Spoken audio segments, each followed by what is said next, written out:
এটা কঙ্কা টিভি। কঙ্কা টিভিতে মানে প্যানেল ব্যবহার করছে হইলো অনকপের, স্যামসাংয়ের একটা প্যানেল। হ্যাঁ, প্যানেলটা আসলে দুই সাইড স্পট।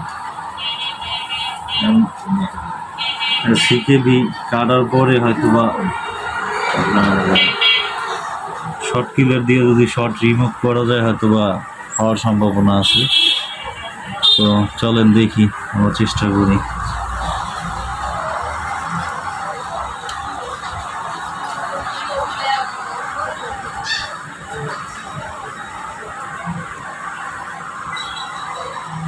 স্টপ করে রাখিস।